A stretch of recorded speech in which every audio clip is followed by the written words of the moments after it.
This is the Sixth Man Show, an Orlando Magic podcast, with your hosts, Luke Sylvia and Jonathan Osborne, covering all things Magic basketball. By fans, for fans. Go Magic!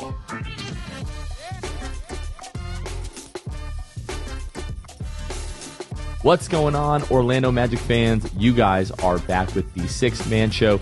Today is February 5th, 2024.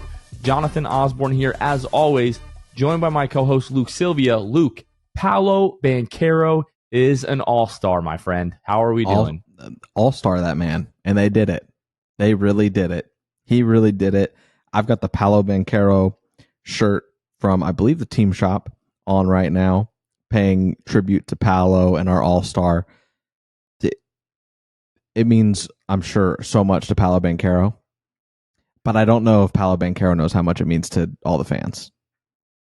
We had Vucevic, but with Vucevic, it was like, okay, this is his ceiling as an all-star.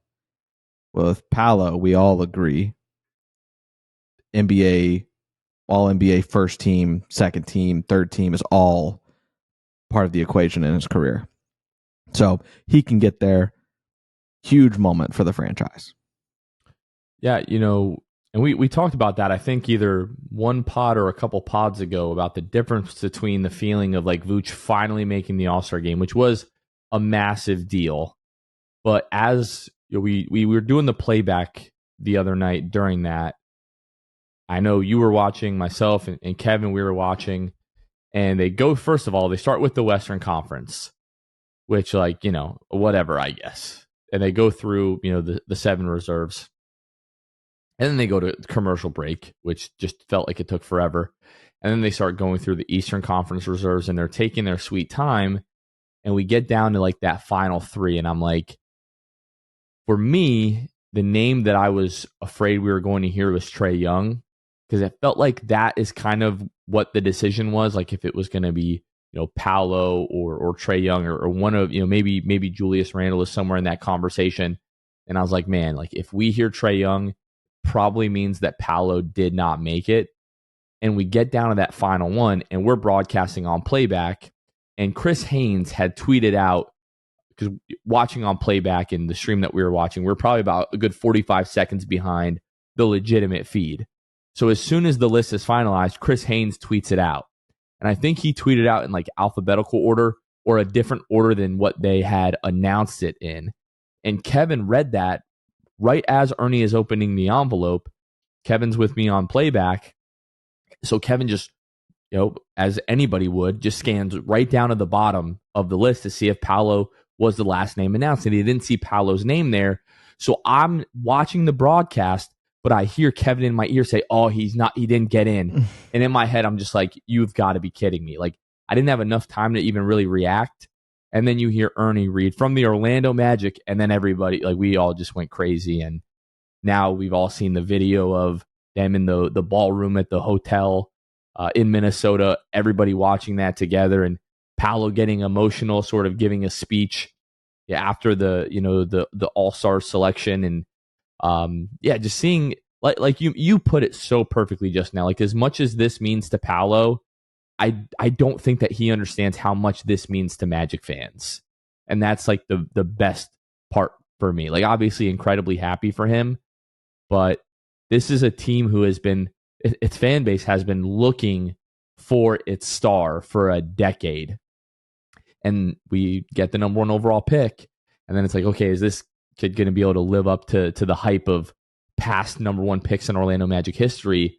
And 2 years in, he's checking all of the boxes on, hey, like, this could actually be the guy that finally makes it happen for the Magic. And it's incredible. We had already made plans with some friends to be at their house. We were going over there for like dessert, right? So we did dinner at my house, and then we went over to their house. Now, this was going to be happening during the All-Star selection. So I knew, and I had told Lauren ahead of time, I'm going to be checking my phone around this time. Don't worry about it. I will not be spending the whole night on my phone. I will not be spending the whole night on my phone. I just need to see this, and then I'll be good. So it starts to the show starts and everything, and I'm just like refreshing my notifications to see an NBA reporter tweet out who made it. And I had the same experience. I believe it was Chris Haynes that I saw first, and I click on it and I'm reading the list. I'm like, I don't think I see it, because I'm also trying not to be rude in front of our friends. I'm looking. I'm like, I don't see it. And then I just like kind of put my phone down, and I was like, wait. And then I was like, I'll go through all the names again, because I'm sure I just didn't see it right. And then I go through and I see him there at the top of the list. And I was like, oh, thank God. So awesome moment. And then kudos to the Magic. The content turnaround was great that night. They had stuff coming out. They had a pod squad come out. They had the biggest, reveal. like, best, most pleasant surprise of the evening. It's like I didn't expect an hour it. after it, we get not just a pod squad. We get the YouTube video of the pod squad. Right, like, that which never usually happens. takes some lag behind awesome. there. So yeah, it was a night to remember for certain, and we'll talk about it. But the next night after that wasn't too bad for the Magic either. That is correct. We will talk about that as well as we talk about the watch party. So everybody knows. I mean, the secret's out. The Magic beat the Timberwolves Friday night. Massive game. Apart from the Denver win, because of the circumstances, a ton of guys being down. Paolo Banchero with I think that was the triple-double game for Paolo. It was Jalen Suggs' career high. You beat the defending champs on the road. Totally depleted roster. Like, that's, to me, most likely going to be the win of the year. That's going to be the signature win. But this Timberwolves game, which we'll talk about, where the Magic were down by 17 early in the second quarter, closed the gap heading into the half. You're holding off for dear life in that third, and then the Magic just go shutdown mode in the fourth quarter, which we'll talk about. But another incredible watch party. Great turnout, great venue. Shout out to Elixir. They were awesome. Shout out to the whole 321 hype team, everybody from the Magic that came out. Our guy DJ Strong. Michael Lynch, our guy, flew in from Ireland. I threw a little accent in there. Not the Ireland. the full accent, but a little bit there. Just an incredible watch party. Appreciate everybody that came out. They're always so much fun. Now, that was the last scheduled watch party for the year. That doesn't mean it's the last watch party of the year. I'm pretty sure. Most likely we're going to have one. That was February. Yeah, that was the February watch party. So most likely we'll have one in March, and then as we go into the playoffs. So if you miss watch parties and you're looking to come to one this year, in the regular season, most likely going to have one in March. We don't have confirmation on that just yet, but as we get more info on that, we'll be sure to pass that along. Our next Sixth Fan Show will be filming this Thursday, the 8th, at home when the Magic take on the Spurs. It's going to be Victor Wembanyama's first time playing in Orlando against the Magic. Rematch from about a week ago. We talked about that game on the last pod. So looking forward to that. If you guys have been a part of those, they've been a ton of fun. Ben has been doing such a great job with those all year. They've been great. So the next opportunity for you to appear in one of those is going to be this coming Thursday. And Monday, as you're listening to this, not only do we have this episode out and the post-game live, by the way, which I was able to host after Sunday's game against Detroit. We've got this episode that you're listening to now. And then we have an article from our guy, Ryan Brock, up on the sixmanshow.com, where Luke, he talks about 5 different trade ideas for the Magic as we get closer to the trade deadline, which is coming up this Thursday. Ryan does a great job in this one. He has a good mix of realistic and maybe some longer shot ones, or maybe ones that like you just aren't thinking about because you haven't maybe thought outside of the box. I know a lot of us, myself and Jonathan included, are really locked in on Tyus Jones and Corey Kispert. That type of return would be amazing for the Magic. You guys know that. We don't need to talk about that. But there is one in there that makes the eyebrows go up a little bit. And it makes sense. And this one that he talks about is that the Orlando Magic would receive Colin Sexton, and the Utah Jazz in return would get our 2024 first-round pick. So this offseason's first-round pick, which at this point, as it stands, would be like the 18th pick, roughly. Markelle Fultz and Chuma Okeke. As soon as you hear that, Jonathan, what are you thinking? Because the other thing, too, maybe, obviously fans, him being all the way out in Utah, might not know his splits and his stats. Real quick, I'll just read them real quick and then get your thoughts. 17.5 points per game, 4.5 assists per game, 1.8 turnovers, shoots 48%, 48.5% from the field on 12 shots, shoots almost 4 attempts a game from 3 at 38.3%. And here's one I like, being that we're the Magic and struggle in this area. Almost 88% from the free throw line on over 4 attempts a game, 4.6 free throws a game. So in hearing that, Jonathan, again, in this one, you are sending away player-wise along with that first-round pick, Markelle Fultz, Chuma Okeke. What do you think? So my initial gut reaction is like, ooh, first round pick this year. I don't know how I feel about that. But then when we went and took a look, like, hey, what would that look like right now? And right now, it's the 18th pick. And it kind of feels like as long as the Magic are able to stay healthy, this is kind of the floor for the rest of the season. Like if the Magic finish worse than 8th, in the Eastern Conference, I would be a little bit surprised if you told me that 2 months from now. I'd be like, oh, really? That's kind of weird. Like, you mean they stayed healthy and that happened?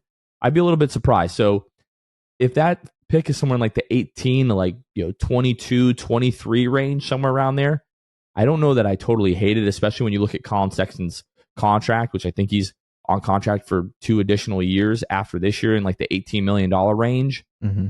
A guy that can give you 17 points a night as a relatively decent volume guard, 48% from the floor, 38% from 3, which isn't like a outlier. Like that's his career average. This year he's shooting his most volume from behind the arc, and he's at 38%. I don't hate that. Again, whatever kind of move they make is going to tell us sort of how they view the future. Philip Rossman-Reich, shout out to our guy Philip from Locked On Magic, OrlandoMagicDaily.com, came out to the watch party Friday, and I was trying to pick his brain on what he thought about should the Magic make a move? What does he think of like the Tyus Jones deal that we all know that we're sort of hot about? And he mentioned and we started to talk about Anthony Black and how crazy it is that he's just not in the lineup now.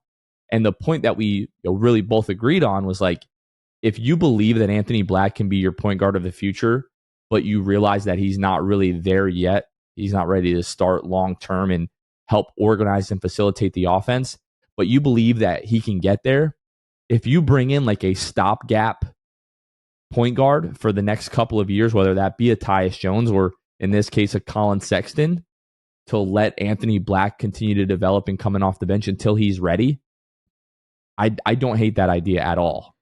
I do think the first round pick is probably a bit steep for this front office, but if it costs you a little bit less than that, I would probably be on board.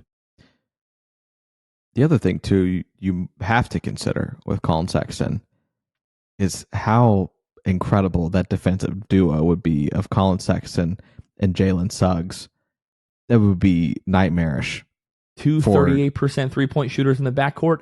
Yes, please. And defend their butt off, make plays, and are Jalen Suggs and Colin Sexton are pretty much elite on the perimeter defensively. Colin Sexton, when he locks in defensively, it's ridiculous to see. Some may say that defensive backcoring would be a Suggs sex. Oh, wow. Uh-huh. No? Yeah, I mean, it's there. People are going to love it. So that's a Suggs sex. Wow. Those two words together, don't really, They don't, but we know what you're saying. Like success. I'm saying success for anybody that's not putting 2 and 2 together. I'm not saying the other thing that you might think I'm saying. Yeah. So anyway, Colin Sexton, I don't dislike that idea at all, especially now that we're getting closer to the deadline, Jonathan. Just feel like I'm getting more desperate. You know what I mean? Not that Colin Sexton is a desperation thing, but I am like, I just give me a trade. You just want drama. You get irresponsible in your thinking as a fan of a team near the deadline because you're like, anything at this point, man. Anything, just put them over there. Give me something in return. I just want to see something. I want to see our name in lights with Woj and Shams, Chris Haynes, whoever, Jake Fisher. I just want to see our names up there. And we're getting to that point. And I'm interested to see what we're feeling like on Wednesday, the day before, when we record on essentially an episode that'll come out on deadline day.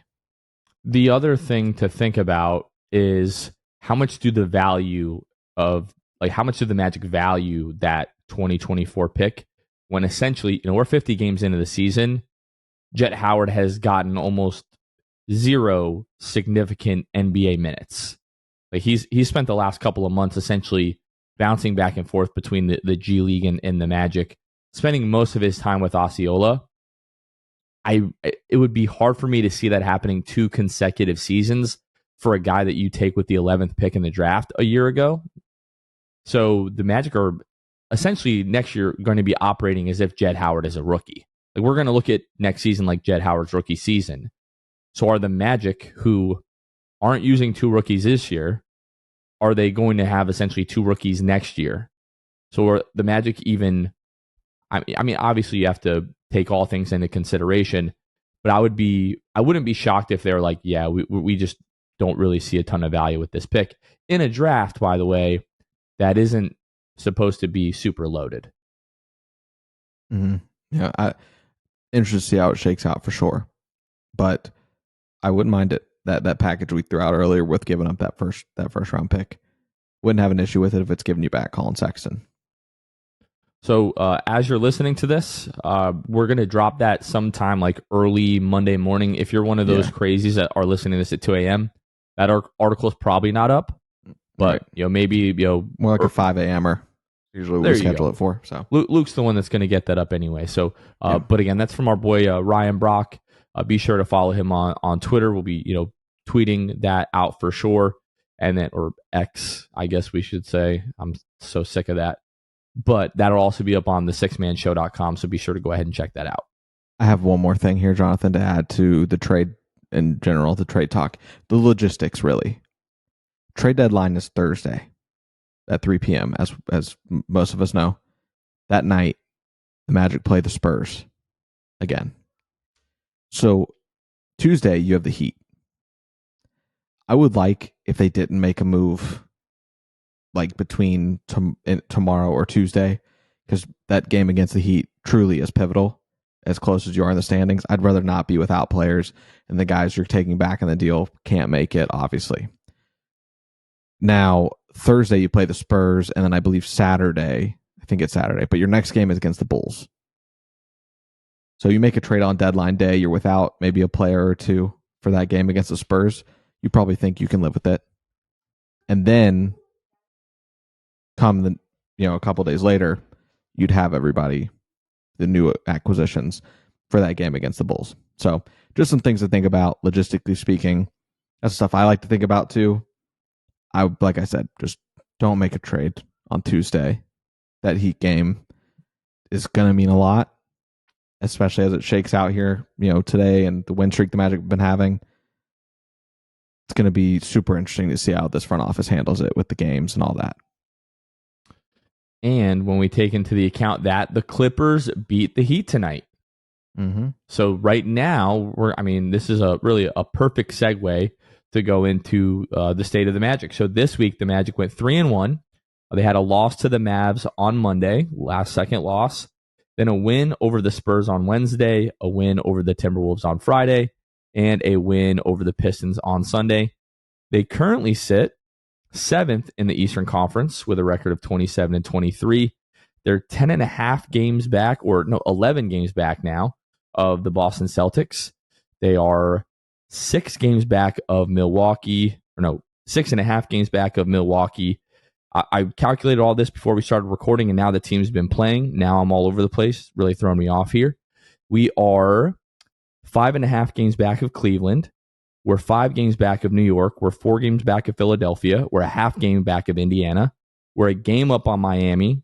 We are 4 games up on Chicago, 4.5 games up on Atlanta, 6 games up on Brooklyn, and we're 9 games up on Toronto. Luke, I promised myself, prepping for this pod, I am no longer going to mention Brooklyn or Toronto. As long as they're not in the play-in picture, that's where we are. The Magic, it would be a catastrophic failure for the Magic at this point to not at least make the play-in. Yes. So that's what, if we're a Celtics pod, you think the Celtics pod is talking about how they're 17 games up on Brooklyn? Absolutely not. So I'm raising my standards now. Brooklyn, Toronto, you guys are so trash. We're not even going to talk about you moving forward. Even though Brooklyn, you've kicked the crap out of us twice. So I'm not going to mention you. I'm keeping my eye on where you're at. But Toronto especially, you guys suck. Not paying attention to where you guys are in the standings right now. So lovingly shove it, okay? All right. Now, on the season, do you think that's wrong of me to just be dismissive of Brooklyn, Toronto moving forward? Because that's just how I'm feeling right now. No, and I can go as far as to say that like the Hawks, who find themselves 4.5 games back of us right now, it's really the standings are shaking out to be really Boston at the top by themselves. It feels like with Milwaukee 4.5 games back of them. Not saying that they can't overtake, but it's starting to feel a little bit unlikely. Similar to the feeling that I have when I think about the Bulls or the Hawks. So I'd say it's kind of the Celtics at the top there, then Bucks, Cleveland, Knicks, Sixers all together. Then you've got kind of that Pacers, Orlando, Miami. And, Chicago now has Zach LaVine out for, I believe, the year. Yep. Electing to have that surgery. So they're going to fall further back, we would assume. So, yeah, I don't think it's bad at all to dismiss the Brooklyn and Toronto, because I think you play your cards right with this schedule and how, the Magic being on a 3-game win streak, taking care of the people that they should, especially with the Spurs and the Pistons, not losing those games. You can definitely find yourself creating even more space against even those teams like the Bulls and the Hawks. I agree. Perfect. So, on the season, the Magic are 24th in the NBA in offensive rating with an offensive rating of 112.5. They're now 5th in the NBA in defensive rating with a defensive rating of 111.4, and they are 14th in the NBA in net rating with a net rating of 1.1. Taking a look at the injury report, Luke, are you ready for this? Gary Harris returned Friday night versus Minnesota after missing 14 games with a calf strain, and the Magic now have a clean injury report for the first time, Luke, since November 2nd. At least that was true Sunday night. Cole Anthony seemed to tweak something in tonight's win over the Detroit Pistons, so we'll have to see what's going on there. But at least for about 5 minutes, we had a clean injury report for the first time in about 3 months. It's a good feeling. We'll see what happens with Cole as far as that injury goes. I don't think to this point we've really gotten an update. Maybe by the time you're hearing this, you have. But haven't seen anything. No injury report's been released. You don't have a game till Tuesday, so not entirely sure how that'll shake out. But for the time being, I'm enjoying the clean slate. Now let's go to this week's Jam Hot Chicken Jam of the Week. This is a segment, obviously, sponsored by our friends over at Jam Hot Chicken, where we talk about the Magic's best dunk from the last week's slate of games. I'm going to take us back to Wednesday night, Luke, in San Antonio against the Spurs to the 5:09 mark in the third quarter. The Magic are up 18 at this point. Paolo Banchero finds Jalen Suggs at the top of the key, who clanks the three off the back of the rim. Franz Wagner ends up coming down with the rebound, finds Paolo Banchero on the left wing, who hits Jeremy Sohan with the pump fake, drives hard right, elevates, and throws it down with the right hand to put the Magic up by 20. Just a ferocious dunk from Paolo Banchero, who is now an all-star, by the way. And that is this week's Jam Hot Chicken Jam of the Week. I had some good ones this week, Jonathan. You know what other good ones we had this week? We had some good chicken sandos. You, me, Mama Osborne, out there just slamming some sandos before the watch party on Friday at 400 West New England Avenue, Suite 13 in Hannibal Square. You guys can go check out all their stuff on social media at Jam Hot Chicken. Go online, jamhotchickenfl.com.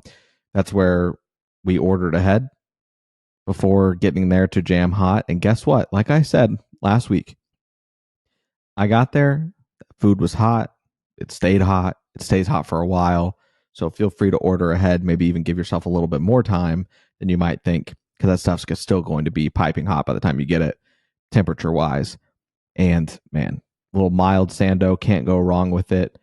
The boys and girls over there hooked us up with a little additional, some chicken chicken tendies that were great, some plain ones with the comeback sauce. I can't get enough of that place, as everybody already knows. And if you've never been there, go check them out there. Like I said, 400 West New England Avenue, Suite 13, Hannibal Square. They'd love to see you, and we'd love to hear about your experience. And we met a listener, by the way. I believe his name was Lenny, if I'm remembering correctly. We met Lenny, and I think it might be Lenning. I think he said Lenning. Like there was some clarification about the name. It's either Lenny or Lenning, but great running into you. I hope you enjoyed. Well, met this listener, met his lovely wife, and I was sitting there thinking, Luke, I'm like, every time I come here, like, we didn't announce that we maybe we talked about on the pod that we were going to go there, but every time I'm there, there's a listener there. So I'm thinking, like, I come here, I get the privilege of coming here about once a month. What does that look like every day? Like, how many of our listeners are there every day? I would love to know that. So, but yeah, we love jam. Always a just incredible experience. Like, whenever I eat it, I'm just like, this is the best chicken sandwich that I've ever had. So shout out to Jam Hot. Now let's talk about this Timberwolves game from Friday. Again, we talked about the watch party at Elixir. Just fantastic atmosphere, great venue. Had a wonderful time, and always good to get the win. This is the best team in the Western Conference. They were like 18-4 at home going into this game, one of the best home records in the league. It was another slow start for the Magic, Luke. They were down by 17 early in the second quarter, and then the Magic outscored the T-Wolves 28-21 in the quarter to cut the deficit to 5 at the half. And then the two teams played pretty evenly in the third quarter. Magic still trailed by 8 entering the fourth. Enter Jonathan Isaac. He played the last 3 seconds of the third, Luke. Played the entire fourth quarter, all 12 minutes, to match Karl Anthony Towns' 12 minutes. In that fourth quarter, J.I. had 4 points, 7 rebounds in one quarter, 1 steal, 1 block, was a plus 10, box plus minus. The 5-man lineup is what, I guess Magic fans, we've decided that we're calling this the death lineup. If you remember the old Harrison Barnes, Andre Iguodala, Steph, Clay, Draymond lineup, from the late teen Warriors run. Our death lineup of Jalen, Franz, Paolo, J.I., Wendell in this game had a 100 offensive rating and a staggering, a stifling, unimpenetrable, impregnable 86.7 defensive rating. A 13.3 net rating in 7 minutes in the fourth quarter, Luke. I tweeted this out earlier. Now, this is a small sample size.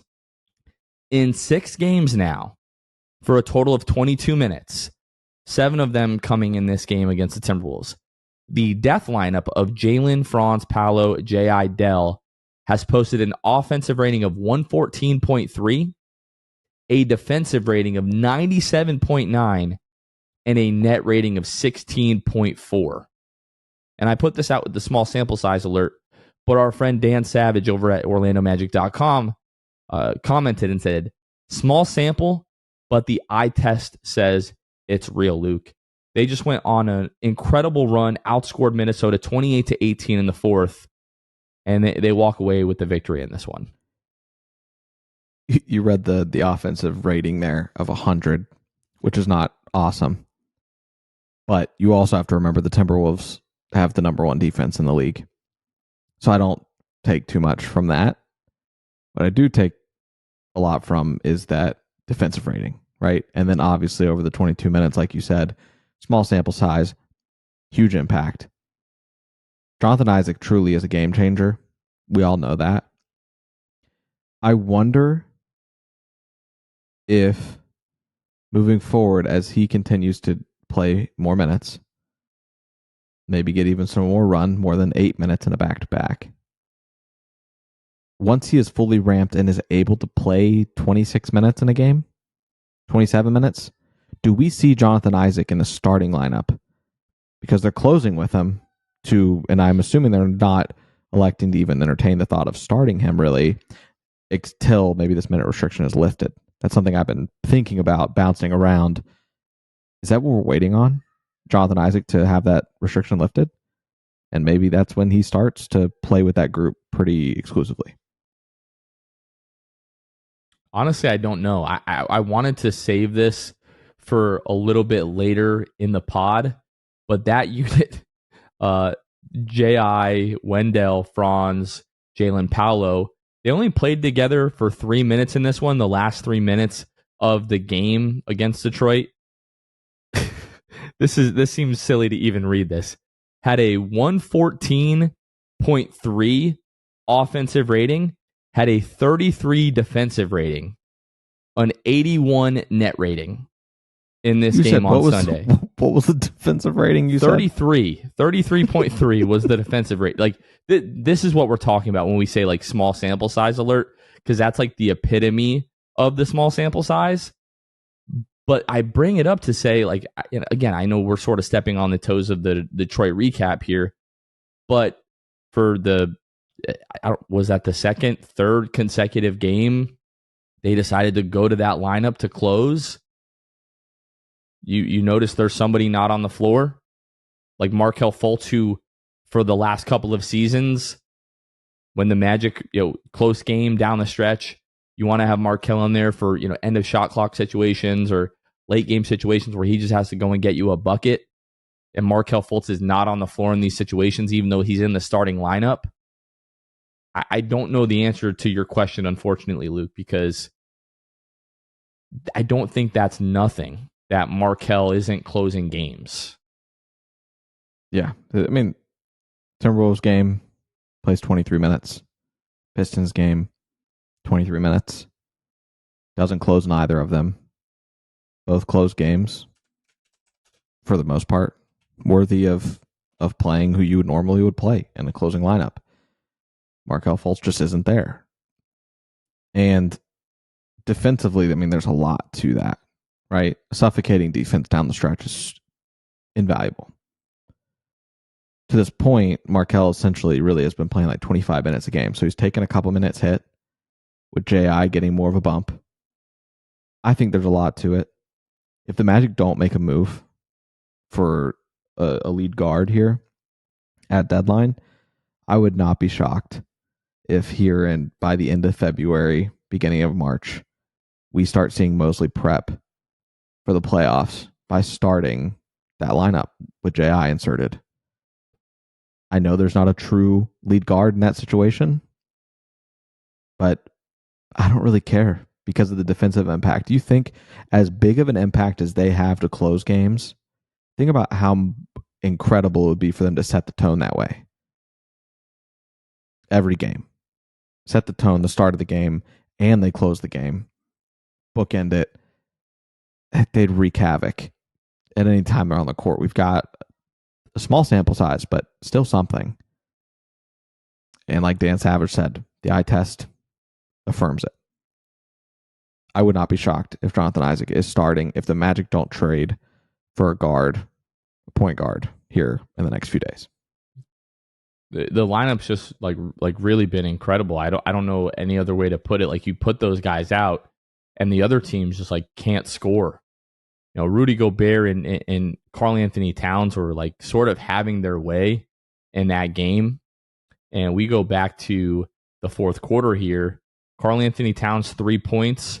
Rudy Gobert 3 points. Karl Anthony Towns played 12 minutes in that fourth. Rudy Gobert played 9 minutes in that fourth. Like Anthony Edwards with 9 points in the fourth, 3 of 8 from the floor. You'll kind of take that. It's really the only offense they had in that final quarter. And a lot of it had to do with Paolo, Wendell, Jalen, even, Franz and Wendell, like all of those guys. You've got Paolo sitting at 6'10", Franz sitting at 6'10", Wendell sitting at 6'10", J.I. sitting at 7 foot, and then Jalen, 6'4" Jalen, but one of the best, perimeter defenders and, peskiest guards in the league. So I think it was Ku, I think is how you pronounce his name, Ku Khalil, who does Locked On Pistons, covers Detroit. In the last few minutes of that game, he tweeted like, this defensive lineup is a nightmare. Like what are you supposed to do with this? So I just can't imagine what other teams are thinking when you roll out that lineup at the end of games. Like they've been great so far, and I'm just looking forward to getting more of a sample size to see like where the weakness in that lineup might be, because right now they're just literally dominating teams. But again, massive win for the Magic. Taking a look here, 48 points in the paint. No, that is not the Minnesota Timberwolves game. Let me go back to this here. 48 points in the paint for Minnesota, 54 for the Magic, 17 fast break points. Again, Minnesota's biggest lead was 17. Magic win the turnover battle, 13-17. Looking at the free throws, 15 for 17. Hallelujah. Like, thank the Magic for making some free throws, especially 15 for 17 in that fourth quarter, 21 for 26 for the entire game. Yeah, on the road, Jalen Suggs, returning home is always a good thing for him. 15 for Jalen, 18 for Wendell, 23 for Paolo, 19 for Franz, 10 for Markel, 8 from Mo Wagner off the bench. Just like really a complete team effort in that game, Luke. And yeah, it sort of feels like the Magic are starting to get back on track a little bit. Not quite to the level at which they were playing in November. But now, I mean, we're going to talk about this Detroit Pistons game in a minute, Luke. But right now, you're in the second longest win streak of the season, where we're at right now with 3 wins. It feels good. Feels a lot better than it did during that super rough stretch. You had essentially a tune-up against the Spurs. Gave you enough momentum to go into Minnesota. Jalen Suggs remains undefeated since what they say that the stats like he hasn't lost in that building since 7th grade or something. That's wild. So, I mean, the vibes are getting back maybe to what they were as far as around this team, and winning. Winning cures a lot of things, like we say a lot on here. Really, really important win against Minnesota. A tone setter maybe for what's to come the rest of the season. And now a quick shout out to our patrons. If you're not familiar with our patrons, they're the folks that help make each and every episode possible. If you'd like to be one of our patrons, you can find us at patreon.com/the6man-show. Just help us do what we do here. Part of the benefits of joining our Patreon, if you're one of our elite or Hall of Fame tier patrons, we give them a special shout out each and every episode. I'll go ahead and start with the Court Cousins. Moving on to Drew Gooden, Armin, Carson Tulo, Jonathan Borges, Normal, Magic Player History, Gabe Gaines Wiffle, Michael Martin, Jamel Miller, Michael Salapong, Donkey Punch Dave, Paolo and Francis Warmth, Pierre A, Dylan Holden, Mr. Mikey, Eduardo Sanchez, Danimal, Dodo 15, Bobby Skinner, Goody 93, Teddy Sylvia, Eric Lopez, Fuchsia, Bill Fulton, Edmund Lagone, Jose Esquilin, Caleb Pete, Cannibalism, Time Mr. TV, ESPN Really Sucks, Gear 95, Shred, Junior Bruce, Half Rican, Shahin 177, Bobby the Dawn, Himlo Ban Himro, RM Prop 221, Magic Kid 714, Mysterious Mosley, Victor Cologne, Irish Magic Mike, Austin Lampy, Random Hustle, Only Franz, Maria, Keith Loss, Fritz, Currency Kev, Bruv Sal, Kason Green, Santi Leon, Kane Eckler, The Distract, Ahmad Timsa, Chansu, Tom Gadsden, Dead Air, Richard Tuttle, Jeremiah Quintero, and Debo 1980. Again, if you would like to join our Patreon, find us at patreon.com/the6man-show. Luke, let's talk about this Pistons game. Let's do that. This Pistons game, it felt like after we beat Minnesota on Friday, we really had the thought, and like I said it to you, both you and Phil, and I was like, you cannot go lay an egg in Detroit. After the experience that you had in Minnesota with the huge win, emotional win to say the least, Jalen Suggs' family in attendance, and just everything that night was, you could not go into Detroit and lose that game, because that just kills a lot of momentum that you've established to that point. And the beginning of this game, I can't lie, you get down in this one 10-2 early. And I was like, man, I know that the Magic still are very likely going to win this game, but I would have loved to see them come out playing with the hair on fire. And they just came out exactly like you might expect a team that just beat a top team in the West and are on a 2-game win streak, maybe feeling pretty good about themselves going into play against a 6-win Detroit team. However, I will say the first bucket of the game deserves a shout out, because it made me think that this game, the Magic might just blow the doors off them all game just by the shot that went in. Jalen Suggs hits them with the tween spin step back 2-pointer to start the game, and it went in, and I was like, that's it. Send them home. We don't even need to play this game. I know the Magic are going to win by 25 plus. Suggs, to be fair, after Detroit answers with a 10-0 run of their own there, Suggs scores 9 first quarter points. Really the only one to that point that looked like he cared about that game in any way, shape, or form. And the Magic then go on to have a pretty good, defensively a great second quarter, holding Detroit to 18.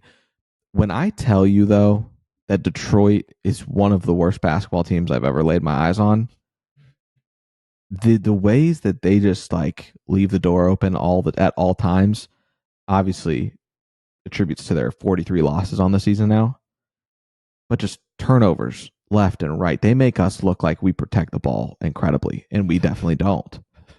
They're the worst turnover team in the league, and it showed tonight, especially that first half. They cleaned it up in the second half, which is ironic because that's when the Magic really kind of put their foot on the gas there near the end. But yeah, they end up with 15 turnovers. At one point, they were on pace for 20. I think they had 10, maybe at half. But anyway, yeah, you have a good second quarter. Then that third quarter comes around. You end up staying, essentially, you both score 28 there. So Magic at that point, going to the fourth, I believe, are still down 5 at that point. And then that fourth quarter, it's fourth quarter Franz time.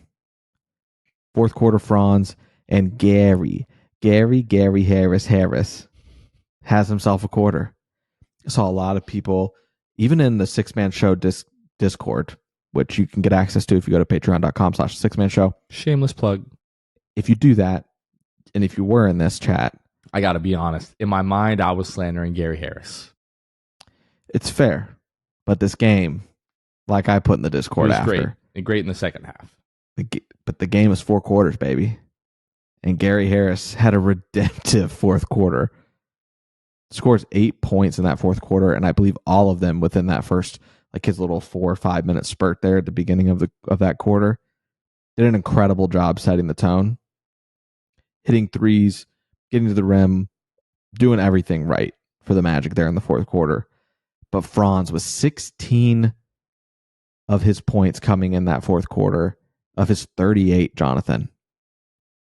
Franz would go on to shoot 17 of 25 from the floor. The Magic finally create space because they did it. They tried to create some. I think they went up like 8 or 7 or something like that with, I don't even know, like 8 minutes to go. And you're like, okay, this is where the Magic just pull away. But that really doesn't happen until a little bit over because the Pistons kept fighting back. A little over 6 minutes left. Franz Wagner hits a big 3 to put the Magic up 8. And at that point, it was curtains.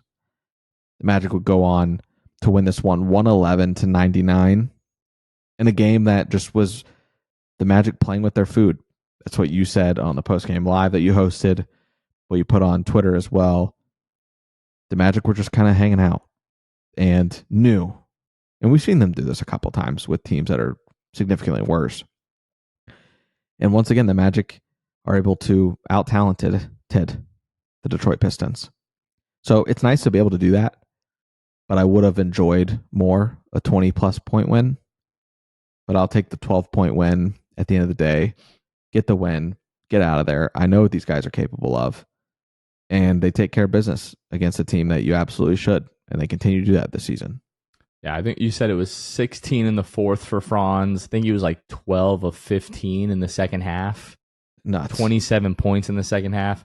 And that run that essentially blew the game open and ended the game effectively started 1 minute after Mosley went to the death lineup. He goes to the death lineup with like 7 minutes, 11 seconds left in this game. And there was like, you are going to have a 33 offensive rating from this point forward. And like to Detroit's credit, like, yes, they have Cade. They've got Jaden Ivey. Jalen Duren played pretty well. Asar Thompson played pretty well. But they just don't really have like a ton of difference makers right now. And it seems like a team that is lacking direction. Obviously, they're competing to their credit, but when you're sitting there at whatever they are, 6-43, anything starts to go bad in the game, and you're like, oh, here we go again. Like we're gonna lose. Like this is a team that lost 28 straight games. Mm-hmm. So, but yeah, the only negative takeaway from this game was it felt like the Magic just showed up and they were like, look, this is a 48-minute game. We don't got to start playing until like 40 minutes in, and then we'll just flip the switch and win the game. And they were able to do that. The game never really felt like it was in danger. Like we've had a few of these games this year where like you're down early or you're not leading for most of the game. Games sort of going back and forth. And you basically feel like, all right, when the Magic just decide that this game is over, that's going to be when the game is going to be over. And the Magic did that, and they end up, winning, a 12-point win. It's not exactly a blowout, but that's what I like to call a comfortable win, where you're not sweating it out at the end. And this was what you were missing when Franz was injured for that amount of time, was Paolo being able to become the facilitator, and really strictly the facilitator. He didn't shoot the ball well tonight. There's no way around that. Shoots 6 of 16. But where he does shine is that he has just 1 turnover and 7 assists. It is nice to have a 6'10" big man that can handle the ball like a guard, facilitate like a guard, and when he doesn't have his shot going, he can get his teammates involved. That's what you missed when Franz Wagner was out. Because Franz said it after the game in his post-game hit with Kendra from Bally Sports. He says there's 10 eyes looking at Paolo Banchero at all times. And I'm paraphrasing, but he said, I'm happy to take the load off of Paolo Banchero and contribute and help this team win, which I thought was cool. I think that it's always healthy when another player, like another top player on your team, shows that he knows kind of like where the pecking order is shaping up, to be able to say, listen, they're all paying attention to Paolo Banchero. He's an all-star, is essentially what he was saying. Like, he was establishing Paolo's the 1A on this team just with that one statement, that there's 10 eyes always looking at him. And for Franz to be professional about it, and I think that's something that could be overlooked, just like accepting your role. And listen, being the number 2 option on a playoff team for any NBA player, that would be great. Not a Franz bad Wagner, gig. Not a bad gig for a guy like Franz Wagner, who has said before on podcast appearances, I just wanted to play. So you can imagine that he is over the moon about being a number 2 right now on a playoff team, and we're over the moon about Franz Wagner. Let's not get it twisted. And tonight against Detroit shows exactly how valuable he is to this team. Was proud of his performance. Was proud of Paolo's performance. Recognize, like, I'm not hitting tonight, so I'm not going to get my head down. I'm not going to let that get to me. I'm going to facilitate. 7 assists, 1 turnover. I'll take that every day of the week.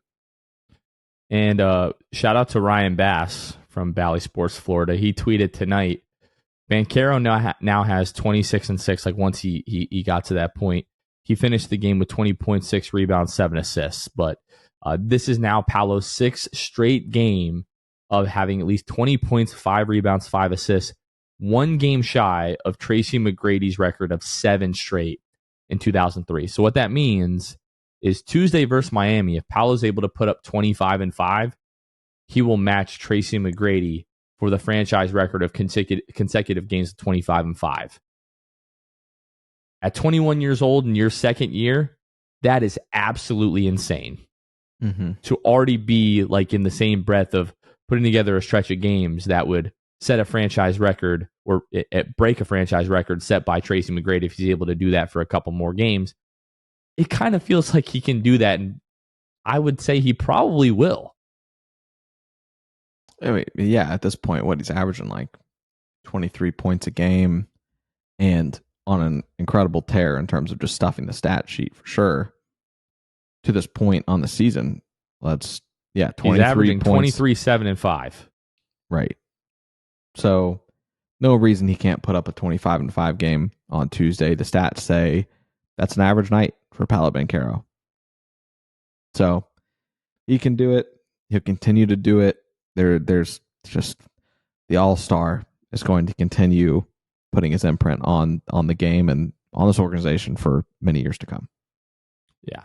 Awesome game. I don't really have anything else that I want to touch on from this game. It's just like, yeah, let's just start like taking care of business. I think that's like the next level for this team to get to. I know every team goes through that. We're like, oh, hey, we're not going to go all out tonight, but we're just going to turn it on at some point and win the game. It feels like this team hasn't really earned that yet, though. But that's Right. really the last thing I got to say about this game. Yeah. Now, on to the week ahead. So coming up this week, so Magic are off Monday, as you might be listening to this. Tuesday, they wrap up the 5-game road trip in Miami. Right now, they are 3-1 on the road trip. So Tuesday at Miami, Thursday you're at home versus San Antonio, and then Saturday you're at home versus Chicago. It sort of feels like any day now Chicago could just be like, all right, that's it. We're done. We're blowing it up, especially now with like getting, Levine is done for the year. There's a chance by Saturday, like a legitimate chance, that by Saturday the Chicago team just looks completely different. Probably not likely, but it's a non-zero chance. I would definitely tend to agree. You've got, it could be a fun week. It's going to be a fun week this week, and leading into essentially the week before All-Star break. Got some exciting games. The Magic on a win streak. It's a great formula. Win that game against Miami on Tuesday, and then you're home for till the All-Star break, till after. So what are we feeling? I mean, Tuesday is a must-win. You have to beat Miami, or you lose the season series, and then you lose the tiebreaker essentially when it comes to playoff standings at the end of the year. In my opinion, you just have to beat Miami, and then it feels like on paper by default you should beat San Antonio and you should beat Chicago. It smells like a 3-0 week. The Magic are healthy. Like we should get back to expecting to win these types of games. And Miami could pose a threat to us, as we've seen, like even when they have guys out and all that. But I expect the Magic, who are trying to get hot once again, I expect them to show up in Miami. They all know the significance. It's not like a game against the Pistons where you're just walking in and it's just another day, random day during the week, and you need to get out with a win or else, right? Like, it's not what this is. This is huge for the standings and for the race at the end of the season. This gives you a whole game up. Instead of just chipping away a half game at a time, you can jump up another whole game. Because I believe right now, as you guys are listening to this, the Magic are up one whole game on the Heat now that they lost to the Clippers, and the Magic won to the Pistons. So you have a great shot there on Tuesday. I'm gonna say 3-0. I'm gonna say 3-0, especially if you beat Miami on Tuesday. I would hope that this team just smells another win streak before the break, end it on a high note, and take care of business there, San Antonio and Chicago, and then you got a huge week the next week. It OKC feels like on TNT, man, that's gonna be a lot of fun.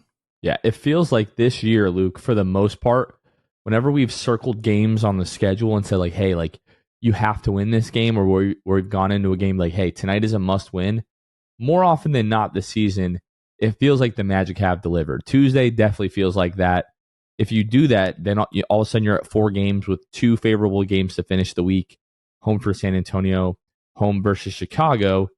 And then you've got Oklahoma City coming to town next Tuesday, like you said. And taking a look at their schedule, they've got their most recent win over Charlotte. They've got a win over Denver. Dropped one in Minnesota. They had a 16-point loss last Sunday to Detroit.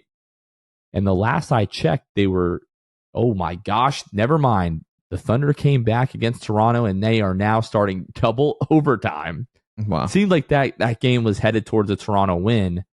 So, I don't know. I know they're missing Jalen Williams, like the good Jalen Williams. Not that the other Jalen Williams is bad, but everybody knows what you mean when you say the good Jalen Williams. So, who knows if he's going to be back, by, that's still 8-9 days out from now. So anything could happen there. You go 3-0 this week. Oklahoma City seems winnable. I don't know. The Magic probably won't be favored in that game, but it is a winnable game. Mm-hmm. And then the last game before the All-Star break, Knicks probably without Julius Randle. That game also seems winnable at home. So And going into the All-Star break, like a 7-8 game win streak doesn't sound too bad. That would be huge. But even if, so you've got even 5 if you games, don't, you're still in good 5 position. games left. If you can be 3-2 over the next 5, I'll live with it. You'd be 30-25 heading into All-Star break. You take that all day, every day. And then the Heat, even to look at their kind of bleeding into All-Star break, they've got us 32-23 sounds so much better. You're very right about that. But they've got us. The Heat have us Tuesday. They play the Spurs on Wednesday on a back-to-back after they play us. Then they got Boston, Milwaukee, and Philadelphia. Philadelphia without Joel Embiid, but you can't sleep on them, especially when they've got a guy like Tyrese Maxey. The Heat have a tough last 3 games before All-Star break in Boston, Milwaukee, and Philly. And then the Pacers, a little bit more favorable for them. They've got Houston, Golden State, but then they got New York, then they have Charlotte and Toronto. So they've got a pretty favorable stretch here. If the Magic can somehow pull off all of these games before All-Star break, you put yourself in a good situation. You hope that like the Pacers drop games to like 50-50 games, like against the Rockets and the Knicks and the Golden State, because you assume they're going to take care of that game against Charlotte and Toronto there before the break. So Magic need to get it done. Would love to see that streak continue. Heading into All-Star break, we'd be looking at definitely a shirtless pod episode if you can pull all these off. You're definitely shirtless at that point, right? Like, I have to be. And even after this, if you beat Miami and you beat San Antonio on Thursday, that's 5. That's 5, and then the rules are the rules. Then you've got Chicago Saturday, and we record Sunday. So if the Magic are on a 6-game streaker on Sunday, they might not be the only streaker in town. That is going to do it for this one, folks. For Luke Sylvia, this has been Jonathan Osborne. You all have been listening to The Sixth Man Show. We will catch you guys next time. See ya. Thanks for listening to The Sixth Man Show. Be sure to subscribe on iTunes and Spotify to get new episodes downloaded directly to your phone. If you enjoyed the show, please take a minute to give us a 5-star rating and a review. It helps out the show a lot. Follow us on Twitter, Instagram, and Facebook at Sixth Man Show. We'll catch you guys next time. Go Magic!